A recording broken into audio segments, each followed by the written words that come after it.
next speaker is Assaf Levitin, who is Chazan or Cantor at the Reformed Synagogue of Hamburg.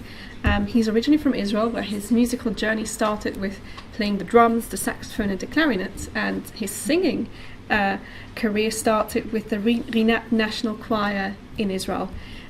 He has been a concert and opera singer. He's a composer, a director of a choir, and a teacher. And he had his training at the Abraham Geiger College in Potsdam, and he also studied at the Music Academy of Saarland.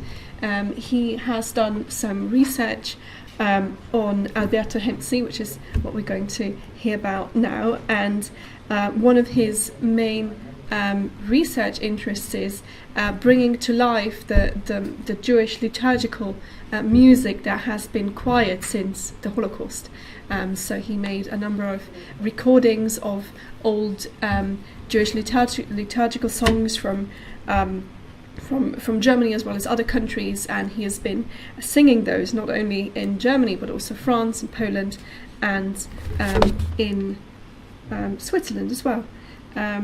And yeah, we're now delighted to welcome you here and hear something about the musical history here. Thank you so much.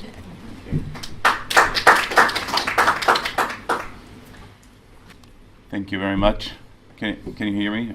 This mic is... I think it's really a mic for singing. Yeah. Only that it's being recorded and broadcast. Then I don't need the mic. And I'll just take it away. So, good morning. Thank you. I'm really delighted to be here.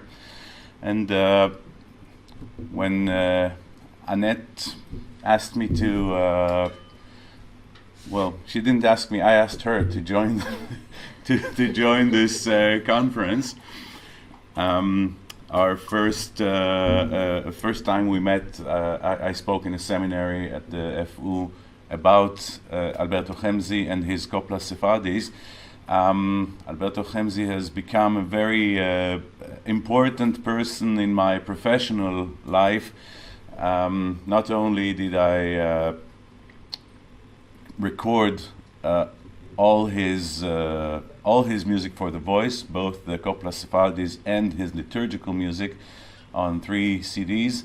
I wrote my master's thesis about his liturgical music, his music for the synagogue, or the music that is influenced by synagogal music, which is a less known part of Alberto Hemsi, who is not well known enough as far as I can appreciate his musical and artistic finesse.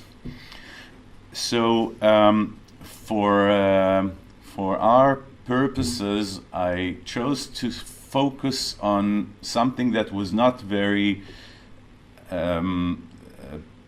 important in the scope of the master's thesis that I wrote about the time that he was living in Rhodes. But I prepared and I broadened the scope a bit for today, and with the help of the museum, even from yesterday till today, I have some news. So it's already great to have been here. Let's start first of all by I guess most of the people in this room don't know really who Alberto Hemsi was, so let's start. Alberto Hemsi was born 1898 in a small town called Kasaba in the Ottoman Empire, also known as Turgutlu. I bet I spell it wrong. I pronounce it wrong, but he was quite a musical prodigy, playing all kinds of instruments and really spending a lot of his time in running from one synagogue to the other in order to learn music. At the age of 11, there was no music conservatory that could teach him anything, so his parents sent him to his uncle in Izmir, and then he moved there. Oh, you see, the family originated from Livorno, so they were Italian nationals, which don't forget this. So he went to the music conservatory in Izmir, and he was very, very outstanding also there. So, and then he was trying to get into the Conservatoire de Paris to get a scholarship there, but they didn't have a scholarship for people who are not French. So, lying about his age, at the age of 16, he managed to get a scholarship to study at the Giuseppe Verdi Academy in Milano. And this is because, of course, he did not lie about the fact that he was Italian. And so he actually joined this music academy, one of the finest in Europe at the time. At this time, one of his professors was Professor Zampieri, who was an expert in music history. And he would teach the students about Chinese music, Indian music, all kinds of, ancient sources of music. And Hemsi later told that he approached Zampieri and asked him, what do you know about Jewish music? And Zampieri told him, well, I don't know much, but I'll ask around. And a few weeks later, he came back and he said, well, there's nothing really. And Hemsi said he was shocked because he said, only in Kasaba I know 11 different Igdal melodies. There's so much. So for the next lesson, he wrote a few of the Igdals and arranged them in a very simple manner. I don't want to talk too much about music theory, but just if you know major, minor, dur, moll, that was like the very, very simple 3-chord arrangement. And Zampieri was very impressed by the melodies, but he told him, you should find another language, musical language, harmonic language, in order to put that together, because this is not major, this is not minor, it's some kind of ancient modalities, and you need to figure out how to do that. Which became Hemsi's main motivation in his musical career. Being an Italian, he was recruited to World War I, and he got a shot wound on his right arm, which was the end of his motivation to become a concert pianist, because for the rest of his life he lived with these consequences, pain, and some kind of he was not handicapped, but he suffered from this wound, and being a concert pianist, just working for hours and hours like this, was not anymore possible. He kept playing the piano, but more as a composer, arranger, and so on. And then, when he graduated in Milano after the war, he came back to Izmir, and when he did, he discovered the utter devastation and the end of the 500 years of the Ottoman Empire, which also meant, in his eyes, the death of Ladino, or the death of the Sephardic culture as he knew it. You were talking about the Alliance schools. All of a sudden, the new generation didn't care for Ladino anymore. They cared for French. They cared for modernity. And this whole chain of oral tradition was just dying out in front of his eyes, and everything that made his childhood memories was just disappearing. So very much like you, Aaron, he started by asking his mother to sing for him, and wrote it down. And then he went to his aunt, and it's also no coincidence that he mainly went to the women in the family, because the Ladino song tradition was mainly cultivated by women both as the poets and the composers, I would say almost all of which remained anonymous, and there were a lot of variations on a song. Then they changed one word, or there was one more verse in another town, and he started getting very, very curious about that.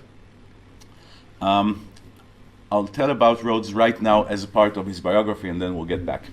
1924, he had a job opportunity to come to Rhodes as an interpreter for the Italian forces, because we're still occupied by Italy, and they were in need for people who can speak with the locals. Not everybody spoke Italian, so he came as an interpreter. He was prolific in more than 5 languages: Greek, Turkish, Italian, Hebrew, Spanish, English, some German. But after a short time, he didn't feel like this was the thing that he really wanted to do. He was very much into music, so he quit the interpreter job and started giving music lessons, and also from here writing articles, as I experienced today, even in some local papers in Rhodes. That would be something to look at about music. And then he was already making himself some name, also not outside of Rhodes, in the world of Jewish music, synagogue music. He was invited, I think, 1928 it was, to a congress in Cairo, and was making a great impression there, followed by an invitation to become the musical director of the Eliyahu Hanavi synagogue in Alexandria. And then he did accept this invitation, but not before going back to Rhodes, asking Reuven Capelluto for his permission to marry his youngest daughter, Miriam. This is the young couple, Alberto and Miriam, probably already in Alexandria. So they moved to Alexandria, and you can maybe move on. And this is the Eliyahu Hanavi synagogue in Alexandria. This is the Eliyahu Hanavi synagogue in Alexandria, a beautiful synagogue which has been, by the way, thoroughly restored a few years ago by the Egyptian government, and I thought it was a very nice thing that their culture minister of culture said this belongs to the Egyptian heritage, like seeing the Jewish life in a country, not just per se, but as a part of the history, is a very unfortunately very unusual but very beautiful thing to say. This is part of our history as Egyptians, and we are committed to keep it intact. So this is this beautiful Eliyahu Hanavi synagogue. There, I think you can probably go to the next slide. Yeah, this is his choir there. Hemsi is here, I think. That's his choir. He also had an orchestra, and there was a small harmonium up there where the choir stand, which is, by the way, a bit funny because I asked the Sephardic Chazan who was actually singing in this choir. I asked him, did he play the harmonium on Shabbat? And you know, generally Sephardic are much milder in their interpretation of halakha than Ashkenazi are.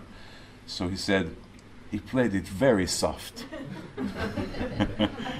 So you know, if you play it soft, it's okay. Anyway, almost almost 30 years, 27 years, Hemsi lived and prospered at the Eliyahu Hanabi synagogue, and he started also there. He founded a music edition called, can you go on please? Oh, well, this is, I think these are Hemsi's parents, probably at the same time when they took the picture of the happy couple. Go on please. And yeah, and this is, these are the three ladies. I think some of you may know them: Allegra, Giulietta, and Kitty. Hemsi, the three daughters of Miriam and Alberto. Now, 1932, Alberto Hemsi founds the Édition Orientale de Musique, which is the first music edition in Egypt at all, not just for Jewish music. The first printing house for music. Of course, he printed it in Italy, but still proudly says this is in Alexandria. And this music edition was printing just one composer. It was just for him. But all his catalog is in his in this Édition Orientale. Here we see Danseuse Saïdienne. This is instrumental, but the main work that he did, please go on. Okay, we'll go on with his life. 1941 to 1945, because Alexandria was occupied by the Nazis. He fled with his family to Cairo and had a terrible time there, both not being able to practice his job at the synagogue, losing his father, his sick father, and his brother who got killed at the war, and started developing health issues of his own. He was there diagnosed with diabetes. 1945, he returned to Alexandria, and then, please go on. You know who this is?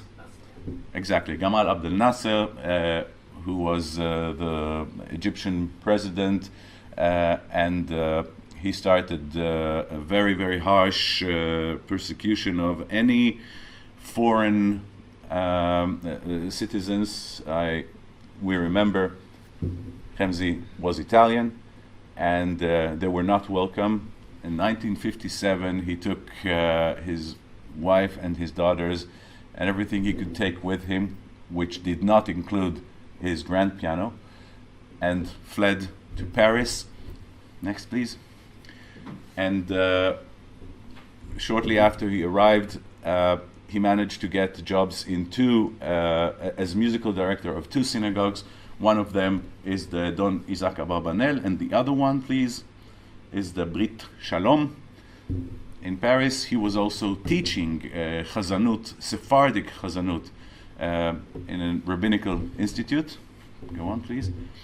1971, this is Leon Cohen. Leon Cohen is, I think, Kitty's husband. His second daughter's husband was also a student of Alberto Hemsi. We see again, he couldn't teach music without getting married somehow. So Leon Cohen recorded Alberto Hemsi's Kabbalat Shabbat, which appeared both as an LP and a music notebook. Thanks. His final volume of the Kopla Sephardit, he started the Kopla Sephardit, I'm sorry, I didn't talk about the Kopla Sephardit yet. In the Édition Orientale de Musique, he started with the collection of the Ladino songs that he collected in many, many places, with Zampieri's instruction of finding the right harmonic language for it. So he started it 2 years after arriving in Alexandria, and kept doing it also after moving to Paris, because his idea was to have 10 volumes altogether, each one containing 6 songs. That makes 60 songs altogether, and he kept doing it until 1973, the very last one, with the introduction, My Last Words. And about 2 years later, he died of lung cancer in Paris. Let's continue. So these are the Copla Sephardis from 1932, 2 volumes, Opus 7 and Opus 8, which I have here in the original version. You might want to take a look.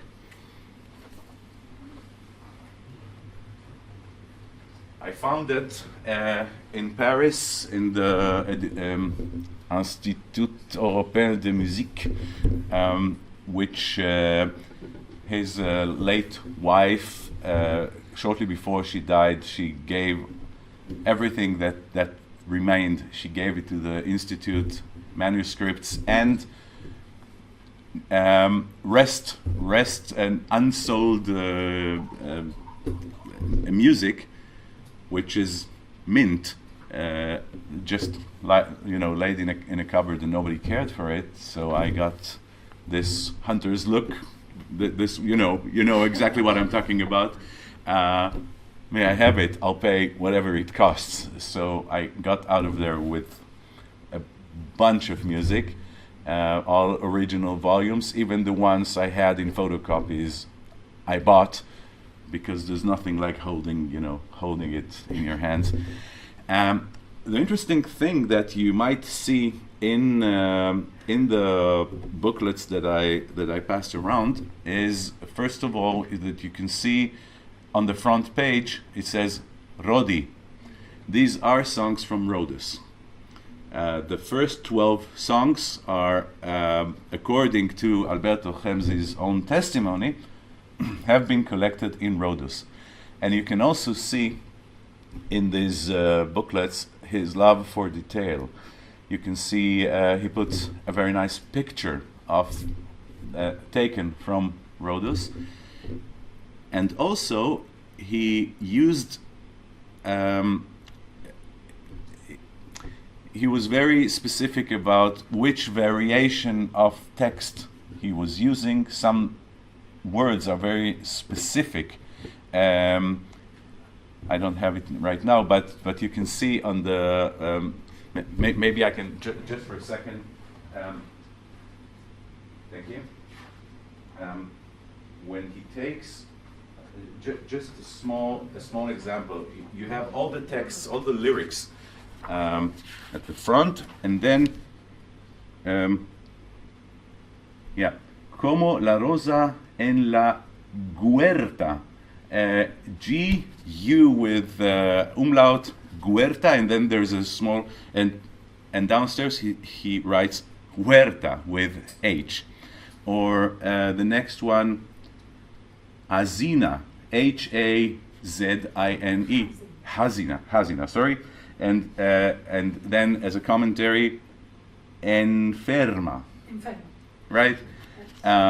So this is like very specific Ladino for Rhodes, it's not like Hoch Ladino, stage Ladino, because if you speak Ladino in Turkey or in Bulgaria or somewhere in the middle in Rhodes, you have specific words. One more, avenir is porvenir. Yesterday, by the way, when you were singing this beautiful Quien Supiense, you said cinco libros de la Torah, and he has cinco libros de la ley. So there are some, which is the same. It's just another way of saying the same thing. So it was very important for Alberto Hemsi to have like the Rhodes songbook in Rhodes Ladino. Sorry, in Rhodes Ladino. Let's hear. I don't think we have the stereo capacity, and it's maybe difficult. Maybe I'll just try to play it from here. Two songs two songs from the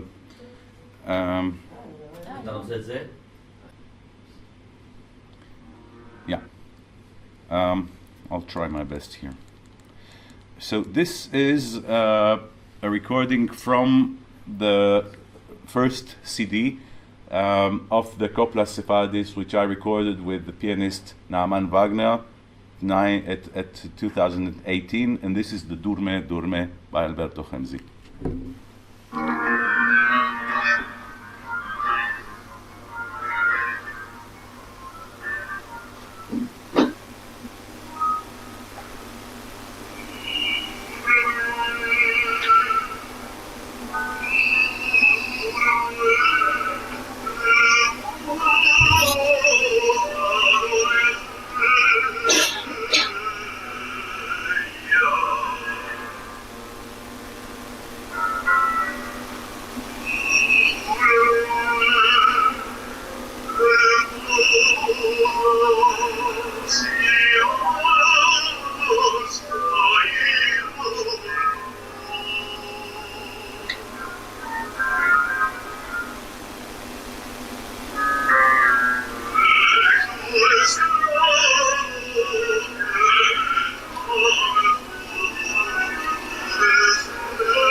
So I want to point out a few things.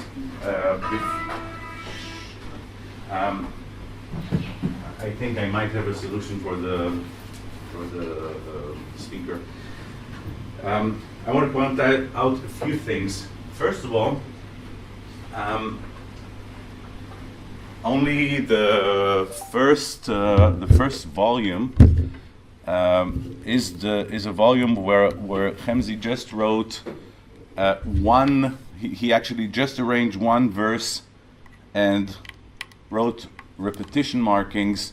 So the pianist plays exactly the same thing, and only the text changes later on, and then you can, principally, you can also sing all 7 verses because it's just doing it again and again.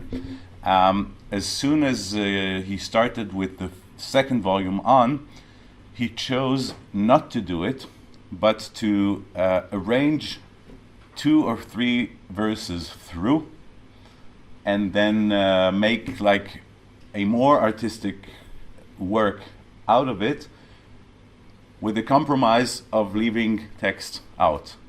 But because his love for detail was so evident, he didn't want to leave it out altogether, so it's still in the booklets to read.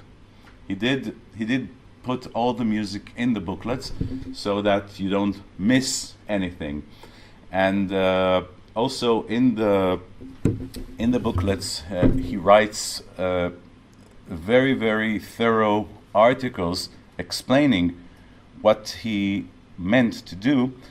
And just preparing for this, as I told you, Rhodes was not too much in my scope of research, but I want to read for you from the introduction to the first volume, translated this morning with, you know, the way people translate today. But he says this: one island in the heart of the Aegean Sea, renowned for many centuries, offers, from a folkloristic point of view, a unique illustration of the dissemination of these traditions, the celebrated island of Rhodes, whose name has been associated with one of the 7 wonders of the world, I guess the Colossus, right? And which is also renowned in folklore thanks to the work of Alberto Hemsi. Oh, I'm sorry, it's not him writing, it's José Subirá, a music scientist. Yeah. Thanks to the work of Alberto Hemsi, whose activity as a disseminator has been extensive and whose actual contribution is in no way inferior to its promise. In Rhodes, 3 communities coexist, each with its own religious practices, artistic manifestations, and distinctive musical expression: Orthodox Greeks, Muslim Turks, and Jews. From a musical perspective, it may be said that on more than one occasion, the remote ancestors of these communities reached the Christian West earlier than others, leaving behind elements of their music. Much of this music, particularly with regard to Andalusian folklore, was later carried away after the expulsion of the Jews by the Catholic monarchs as a musical treasure that was largely lost in Spain but preserved with great care within the Sephardic community.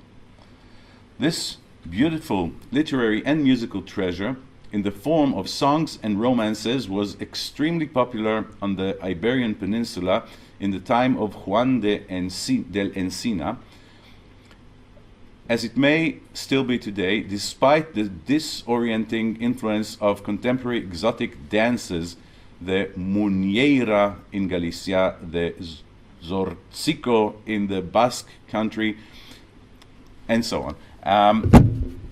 So anyway, this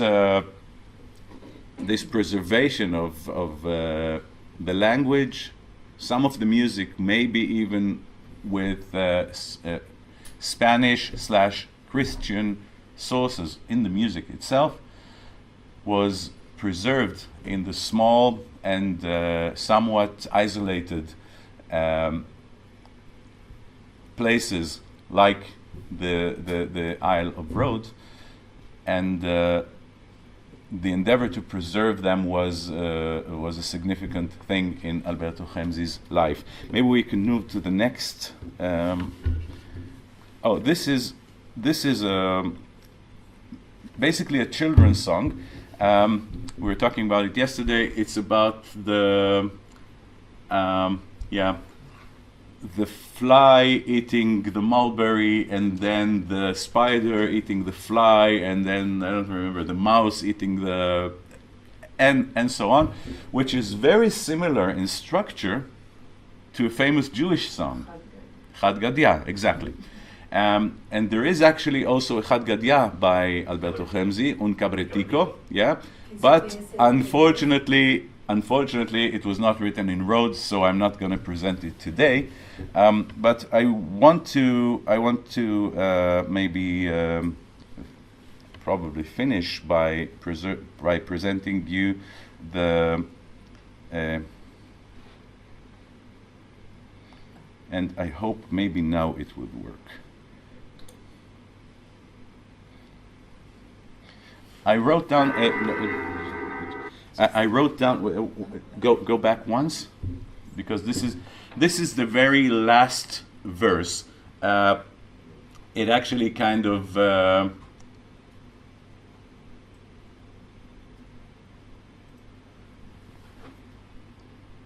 Oh no! It just goes on. The wasp eating the fly, and so it gets longer and longer.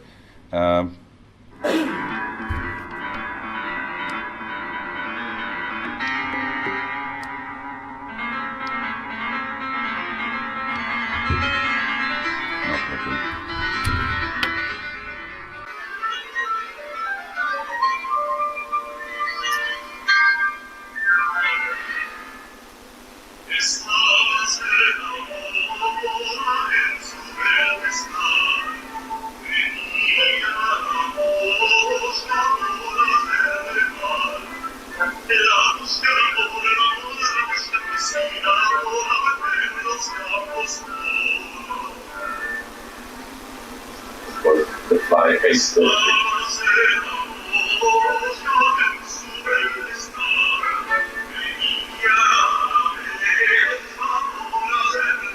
And the wasp, the wasp.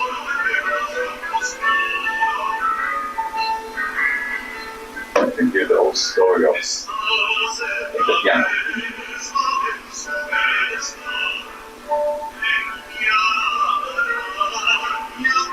And the spider.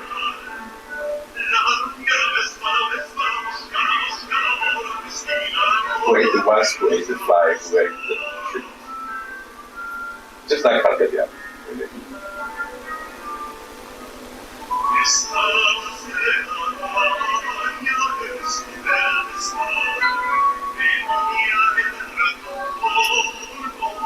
The mouse moves. Take the spider, like the wasp, like the fly, like the tree.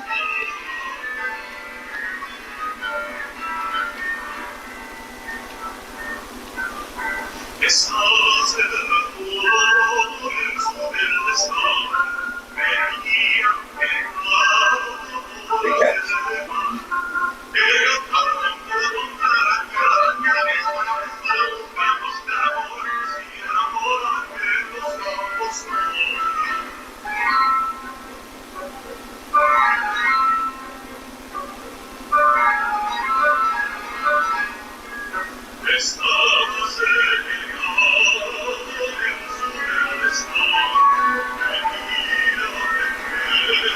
The dog.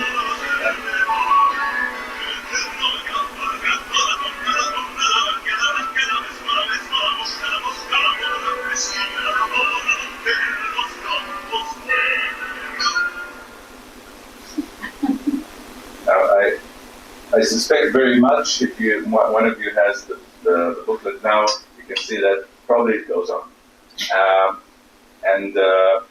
One thing in the parallel, the liturgical parallel of Echad Mi Yodea, it goes up and up and up and up, and finishes with God killing Malach HaMavet. God slaughters the angel of death, and that's the end of the story. Like, there's nothing higher than God. This is actually the morale of the story.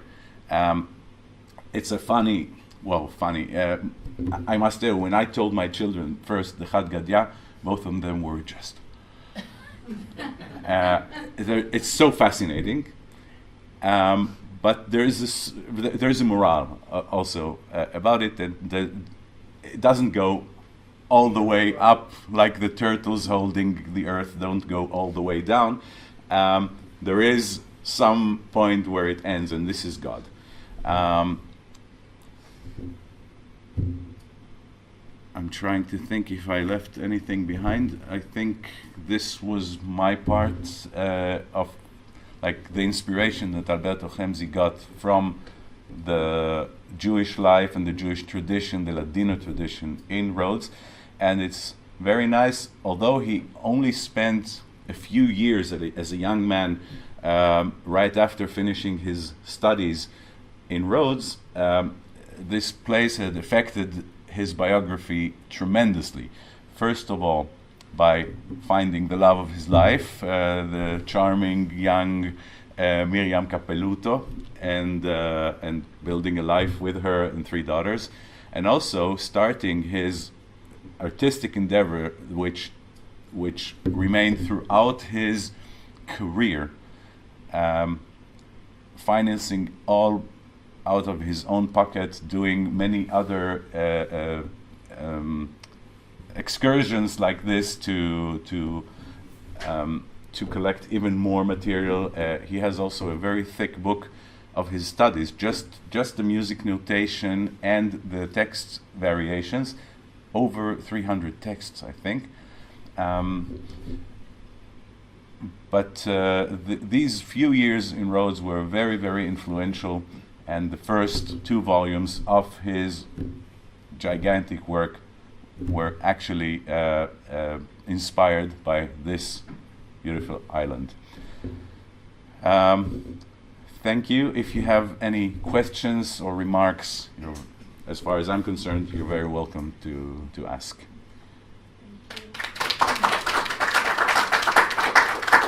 Yes.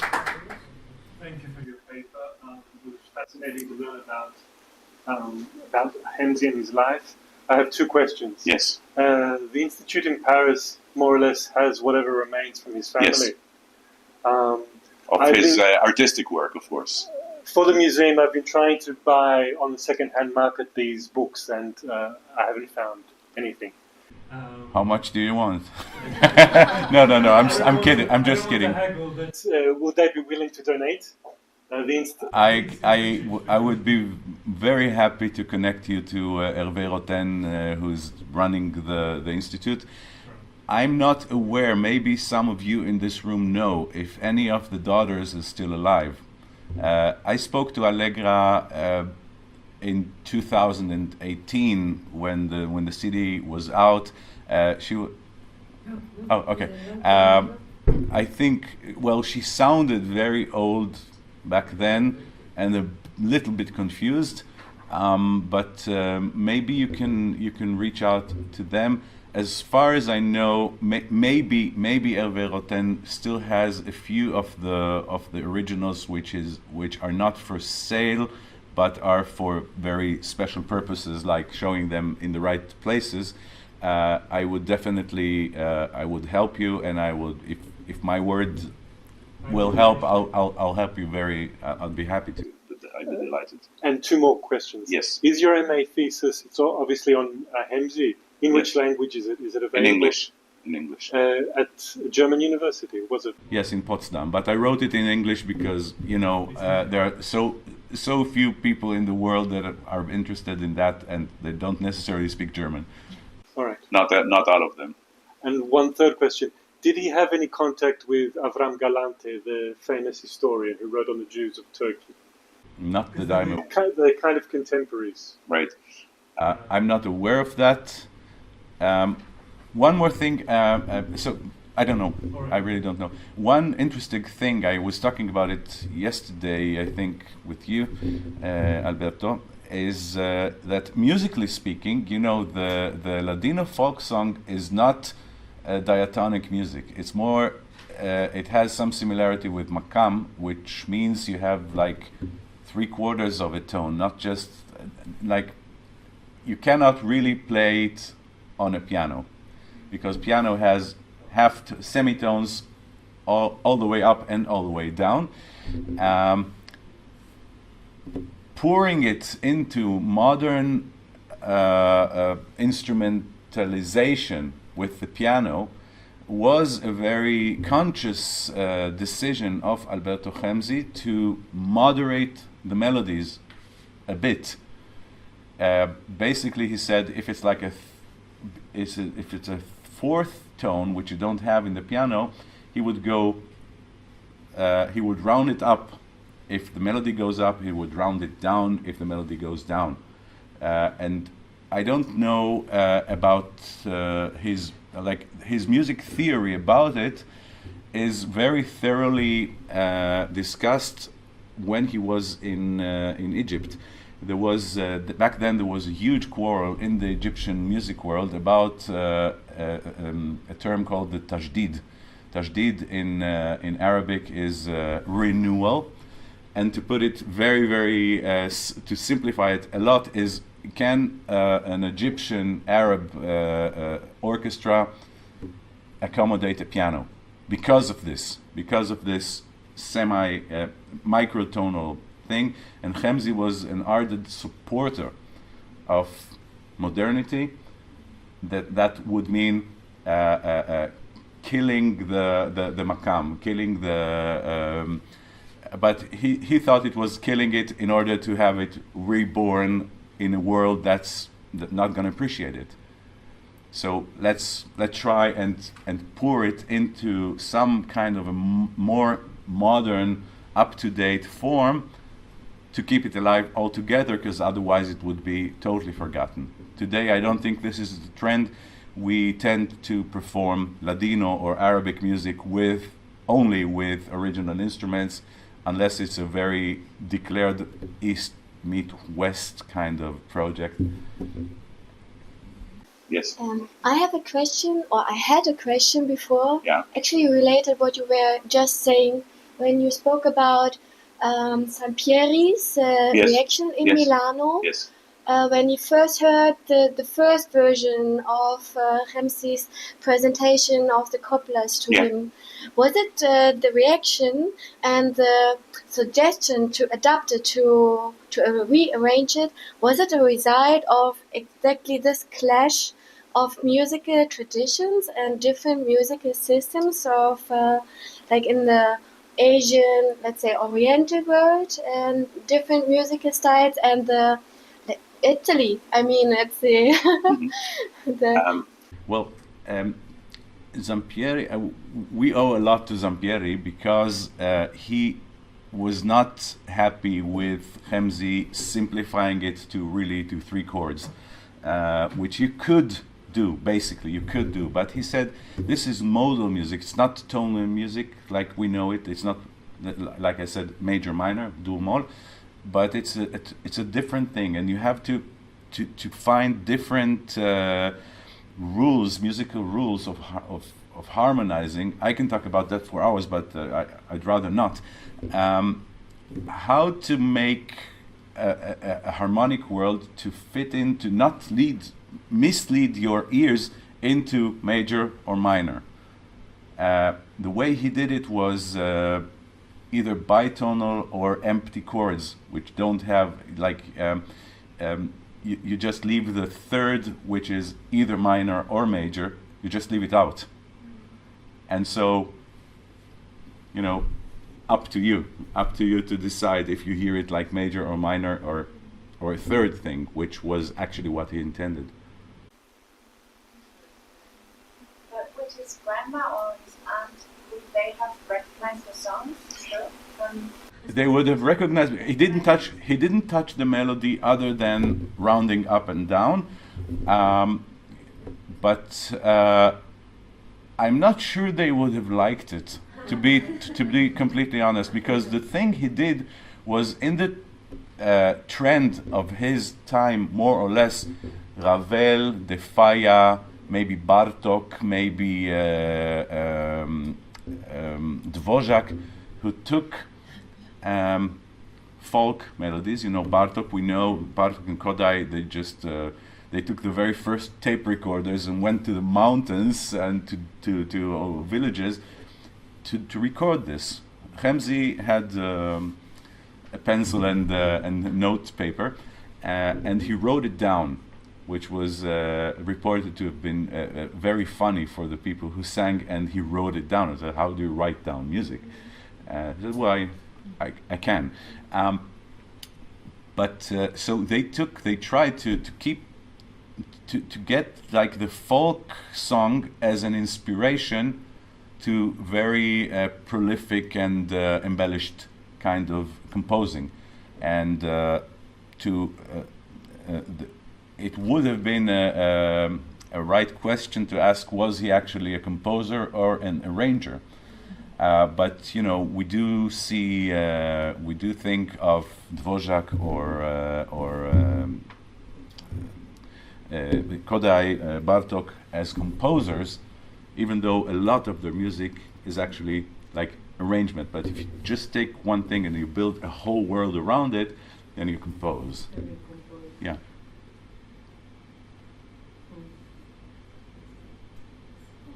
Thank you. Okay. Thank you so much. Thank you. Pleasure.